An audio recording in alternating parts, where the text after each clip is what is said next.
Well, obviously, I am super excited about this segment. You can, while we chat, you can shop on our shoes because we're both wearing M.Gemi shoes, of course. So Cheryl, how did a nice girl like you end up reinventing the luxury footwear market? What can you talk a little bit about your background Sure. and what sort of how Sure. your journey ended up Yes. at M.Gemi? So a lot of people that work in footwear have been in footwear their whole career. They call them shoe dogs. I am not a shoe dog. I grew up in fashion and in retail, though, in a more traditional way. In the executive training program, I majored in fashion marketing. I was a buyer. I went through a very traditional path until about 20 years ago when I got into the startup world. And that's when I really started to take on more of a holistic customer view and worked a lot more in the customer experience and how to bring a brand to life, and was a part of founding brands like smartbargains.com, Rue La La, and then most recently M.Gemi. Mm-hmm. Can you talk about the vision, your vision for M.Gemi, and sort of what was the inspiration, what the brand stands for, and sort of what makes it different? Yeah. So when I left Rue La La, it was 2013, and was thinking a lot about what I wanted to do next, and really wanted to do something in an industry that was ripe for disruption. And you know, a lot of people say footwear is so crowded. Like, people thought we were crazy. You know, why are you going into footwear? Well, we were going into footwear, but really we were looking to do it in a very unique and different way. And the inspiration for what we were doing came from one of our co-founders and the namesake of the brand, M.Gemi. And she was born in Sicily, and she would go back to Italy from time to time and would come back with the most amazing shoes that no one else was wearing. They were unique, they were special, they were handmade, and they always had a story. And they were not $1,000. And she was the person that you wanted to give money to every time she went and said, just get me something in my size. And so this idea came around, we don't have access to that. You know, the Italian brands that are here, if it's a great shoe, everyone's wearing the same shoe. And it's really expensive. And so then you don't even want to wear it. You may take it out on a special occasion, but you're not really looking to wear it every day. And so then you're caught between shoes that are made in Italy that are very expensive, or shoes that maybe aren't of the quality that you love about the other shoes. And so we looked into that a bit and found that there are thousands of workshops throughout the country of Italy, and that a lot of them were suffering because so many big brands had left. And they left to go to places to make the shoes cheaper, to be able to pass on the savings to the clients. So that was one side of it. That was the inspiration of it. The idea was, how do we take an industry like that and turn it on its head? Hence the direct-to-consumer model. So part of why the shoes are so expensive with these other brands is there's a lot of markup. They're selling them wholesale. They are doing major advertising and photography and hiring celebrities. And so there's a lot that we as consumers are paying for. And so our idea was, let's build a brand ourselves. Let's do it direct to the consumer. And there were so many advantages to doing that. And so that's really where it was founded. We started with footwear. We intend to add other categories. Footwear was never meant to be the only thing we were doing. It's very much about starting with something that people just have an insatiable appetite for. And we always say, you don't need more shoes, but you want them, and then when you want them, you need them. You can't stop. So we started. So we started with footwear. We launched in 2015. We started with women's, added men's, and we'll add other categories in the future. Can you tell us a little bit about your design process? I'm kind of fascinated that you have weekly launches. In fact, I recognize the shoes you're wearing as this every Monday, another style drops. How can you be so flexible and so fast to market? So when we said we wanted to sell the shoes in a new way, direct to consumer, part of that was sort of this supply chain opportunity that we had in Italy and the connections that we made. So, we have an office in Italy. We're on the ground there. We are not just a group of Americans trying to do something in Italy. Part of our founding team is Italian, and hence our office there. And the big benefit there is we're partnering with these workshops. We're not sending them orders. We go there, we're in their space, we're working with them. And so one of the ideas was, how do we keep this interesting? How do we do something that not only for the consumer gives them something new to see all the time, but also for the workshops keeps them working all the time. So if you're familiar with Gucci or Prada or Valentino or some of these other big Italian brands, they're very seasonal. So they drop shoes, the beginning of spring, the beginning of summer, and what happens in the workshops and the factories is they go quiet. And so the people don't have as much work, the machines aren't working, and so what we were able to do was by launching new shoes every Monday, they're working all the time. So not only does it benefit us and the excitement of dropping something new every Monday, but it also helps the workshop owners be able to staff and work accordingly. And do you have any concerns about scaling in terms of, so using these small family-owned workshops is such an important part of your brand? Do you have concerns about scaling as you grow? So people ask me that all the time. I always talk about these small family-owned workshops, and then that's the next question. So of course I said there's thousands of workshops. There are very different quality workshops as well. So there are plenty of brands that say they make their shoes in Italy, and sometimes they stitch in Italy, or sometimes the leather comes from Italy, or sometimes the factory is just not as good. We actually make our shoes in the same factories as brands that we love. And so the quality for us was a critical component to that. So we work right now with about 15 different workshops. We sourced them based on their expertise. So one workshop may only make sneakers for us, and another, maybe 5 hours away, and they do our dress shoes. And so we go to these experts and we work with them. So one example is our driving shoes. So they're one of our best-selling shoes. A woman named Narina makes these shoes in her tiny little workshop. It's women-run. All the women that make the shoes hand stitch them every day, and they make about 60 pairs a day. That didn't get us very far. So what do? So we ran out of capacity. When we first started working with her, we were one of her clients. Now we're her only client. And ultimately, we had this opportunity to either figure out how to grow with her and expand her workshop, or which she didn't want to do. So one of the things about some of our Italian partners is they're very happy. They like their work, they're happy to be busy, and they don't really want to be a big business, a big US business. So what she ended up doing is working with us to partner with other workshops and help get them up to speed where there was more capacity. That's a real sidebar. She's much smaller than most, but that's a range. So we have someone who's making 60 a day, and then someone else who can make hundreds a day. And so it's really about finding the right partners. In most cases, like I said, we are making shoes in the same factories as other luxury brands, so we're not their only business, and so there's lots of room for scale. We talked last week a little bit about that story, and I said that's such an Italian sensibility to be like, I'm good making 60 pair of shoes a day. That's not a very American sentiment. We couldn't understand it. Like, bro, it's great.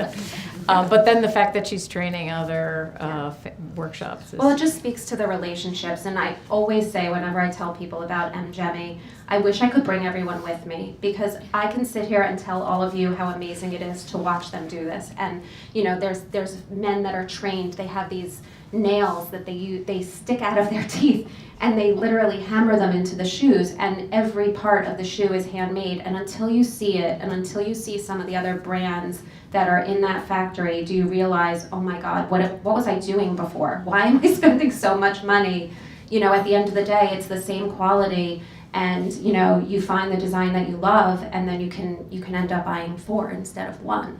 But the craft it's breathtaking. It is an art to these men and women that make these shoes for us, and it's like art. It's the best way to put it. So you've got this killer combination of really, really high quality product, well made, kind of old school, and then at a reasonable price because you're direct to consumer, obviously.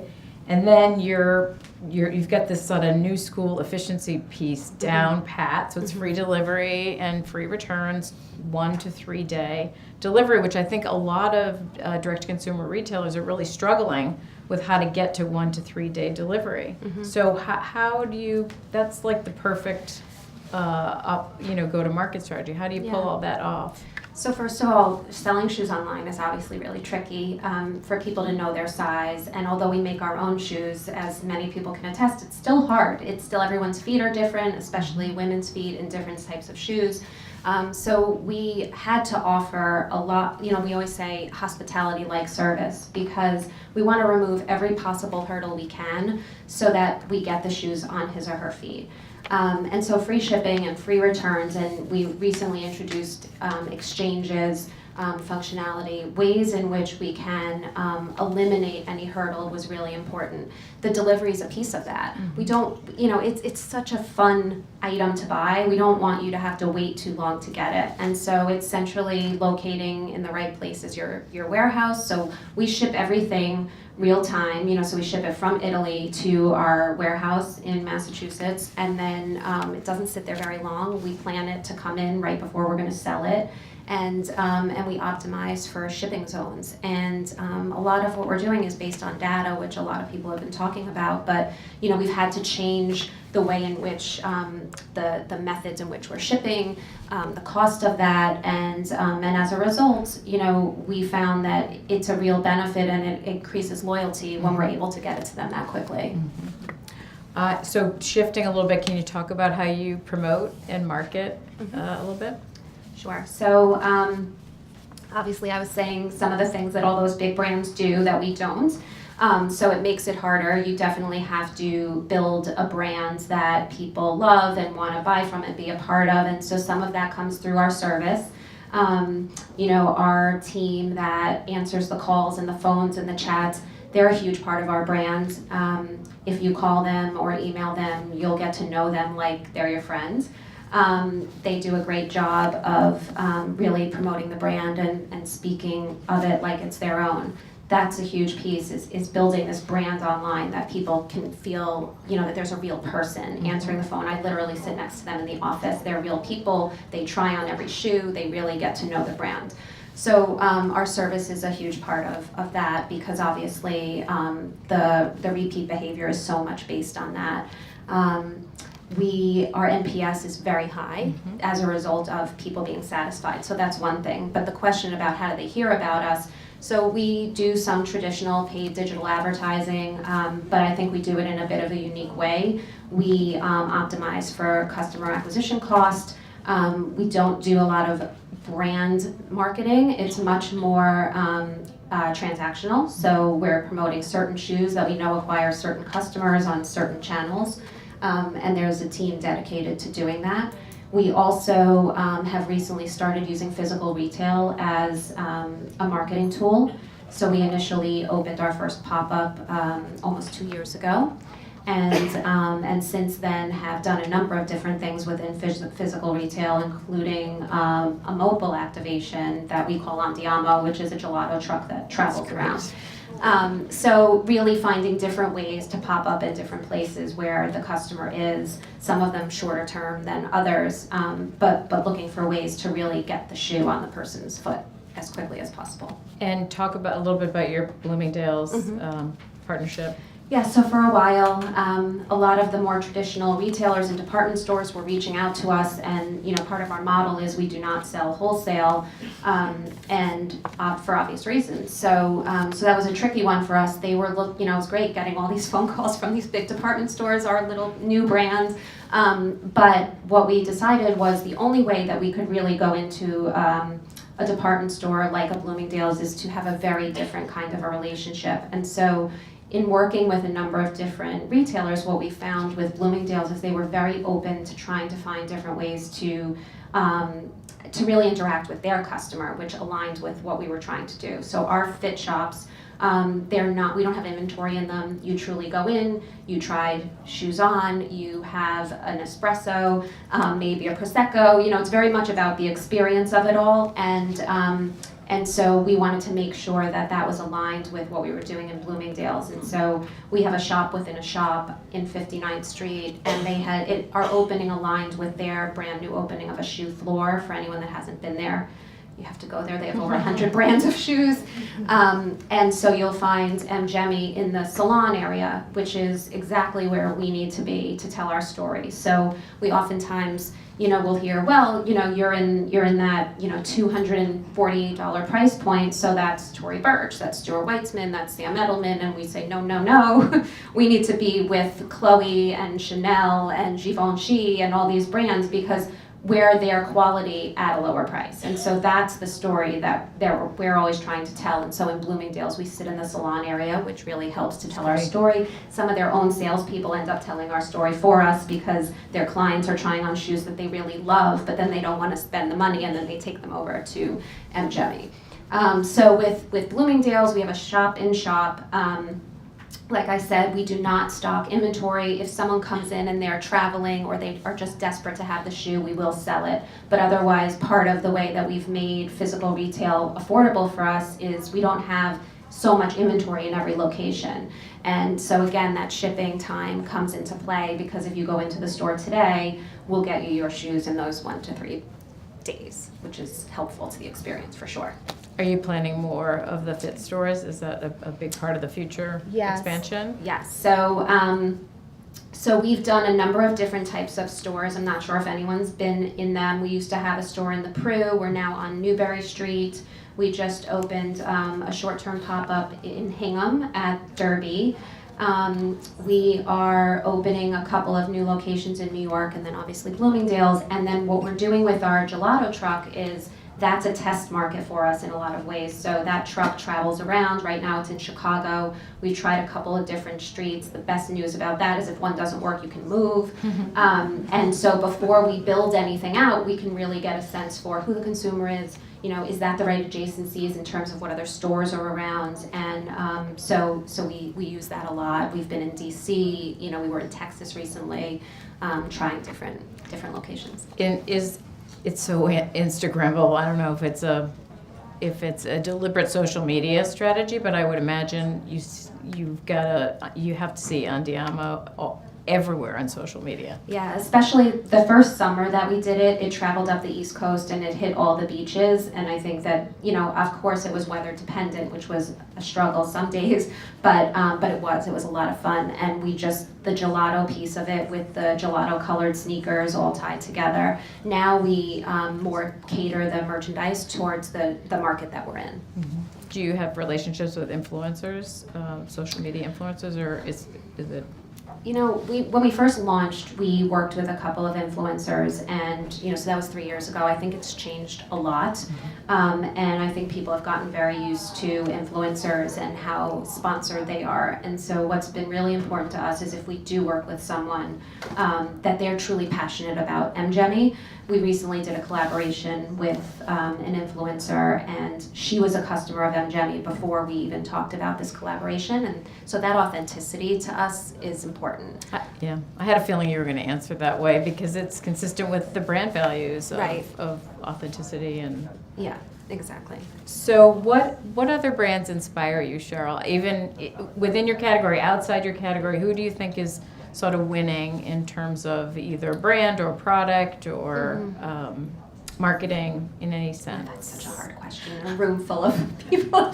Well, you can mention all the other speakers' brands right, to exactly. start with. I mean, honestly, people ask me all the time, who are your competitors? It's hard because, first of all, so many people sell shoes, so we're competing with all of them in some way, shape, or form. But in terms of my work and what I do every day, I very much look at different categories of product as well. I envy people that have a very strong brand, that have a very strong story, that, like Tamara Mellon is one of our competitors in terms of direct to consumer, very different product, very different brand, but she knows who she is, and, and it's very clear when you look at her website who her target is. Everlane, same thing, so there's a lot of direct to consumer brands that are popping up, different areas of business, but I think that I often admire people that you can just tell that they have a strong focus and that their team gets it and everyone's sort of, marching to the same beat. My daughter works at Everlane. I will not tell her any of your secrets. Don't anyone tell her any of Cheryl's secrets. And what's right now, what's the biggest challenge that you see, and what's sort of the biggest opportunity that you see? So I think challenge will always be returns for us because it's footwear. Mm-hmm. And like I said, everyone's foot is different. It's funny, anytime I meet anyone, I keep looking at everyone's feet. People must think I look them up and down because I look at them and then I look right at their feet. So I think that like I said, I was not a shoe dog. I've become one, very focused. And I think one of the biggest challenges is figuring out how to always lessen that return rate. There is nothing more profitable to figure out than to have that shoe not come back and then go back. It's why we launched exchanges, for example. So a lot of people say they offer exchanges, but really what you're doing is buying another shoe and sending it back. But if you go through our tool or you call our team, you can send that back and we'll send you the shoe right out. So it's a very quick, again, trying to get you into the right shoe as quickly as possible. But I think that will always be something that we'll never have zero returns, so will always be something that we'll focus on. Our biggest opportunity and one that we're really betting on is data science.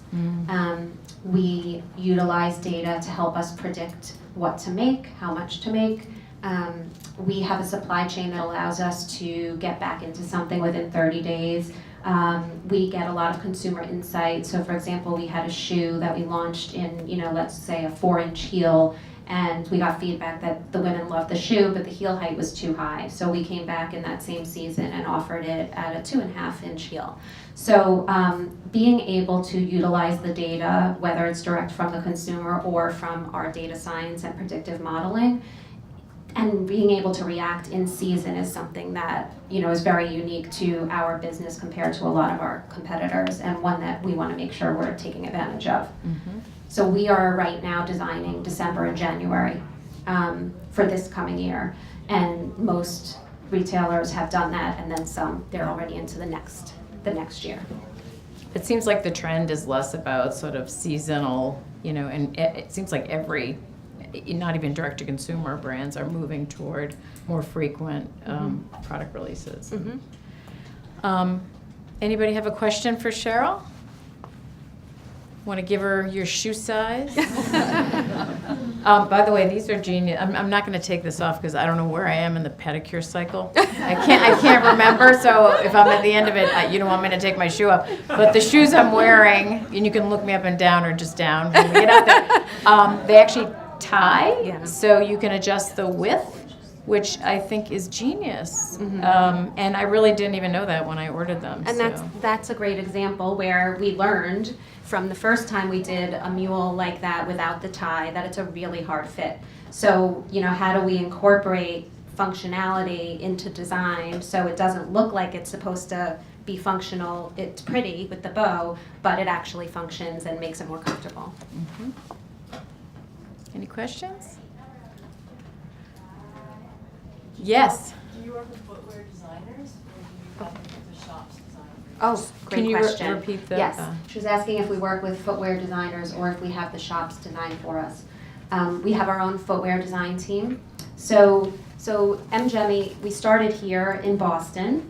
We have an office in the Landmark Center in Fenway and our office outside of Florence. And all of our product development is done in Florence.